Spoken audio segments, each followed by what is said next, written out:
We're about to meet Ninu, one of my students who lives in California but decides to start an Airbnb in Arizona. And she took on the hardest challenge in Airbnb, which is starting a property out of state. So I want to bring her this gift. It's a 19 Crimes bottle of wine, and the reason why 19 Crimes is because my second Airbnb, which is one of my most profitable ever, I staged it with a 19 Crimes bottle. So cheers to you, and let's go see Ninu.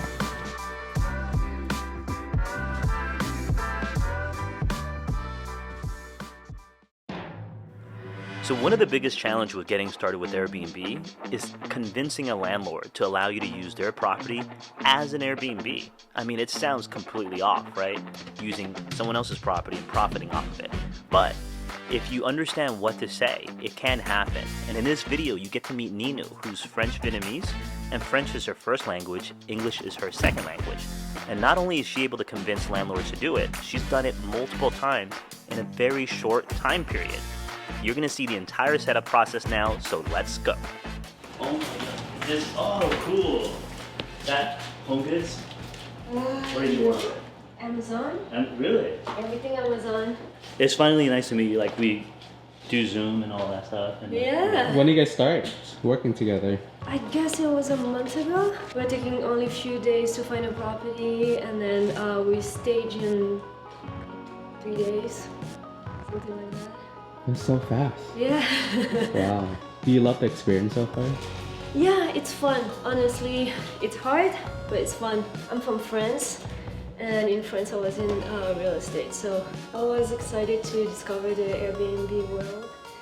And yeah, no, Chi is awesome. He taught me everything. Wow, this brings back memories. Like everything that I see, all the setup, everything that you guys are doing. So like one of the biggest thing is because when you do Airbnb arbitrage, a lot of these owners have already gotten calls from other people, and because they're very bad at pitching, they leave a sour taste. They don't set the right impression.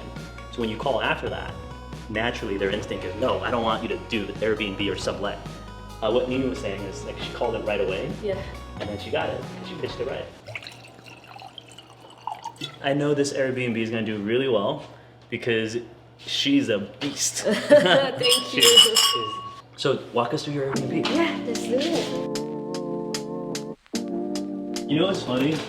This is not so far from how your guests will leave the property. It's pretty filled, and I already have three reservations on this one. 3 reservations? Yeah. Right now when she's starting, she's already gotten 3 reservations for about $1,500 each. And you know, the place is not staged yet. They're in the process, which is really good and reassuring because before you pay a penny of rent, you're being paid, right? So emotionally that works out really well because one of the biggest fear is, what if I don't get a renter?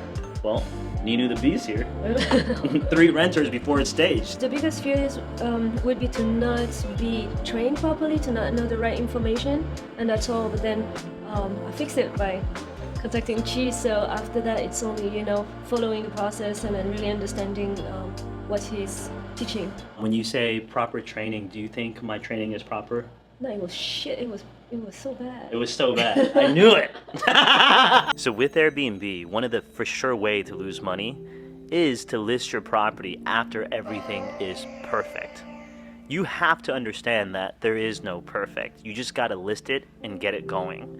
And what I've done is I perfected that process and shared it with Ninu. As you can see, she got 3 bookings for $1,500 a piece. Her rent is about $3,200. So that means she's already profiting before she even pays a single penny of rent. So keep that in mind. Always get your property up and going as soon as possible. Oh, that's so cool. That feels good. That's cool, right? Yeah, more than cool. And there's basketball field over there, and then kids playground. Are you gonna put these in your pictures? Yes. You should make a collage and put that in. Yeah, I thought about it. I'm gonna tell the photographer to take some shots for me.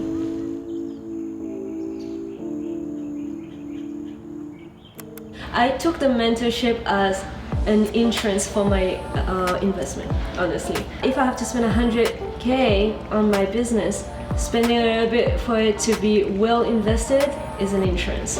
What is the biggest challenge that you've faced so far that guest that scammed me, the first guest. That was her first guess. So he came with his family, and at first he was really nice, he asked me questions, I answered, and at some point he asked me if the pool was heated.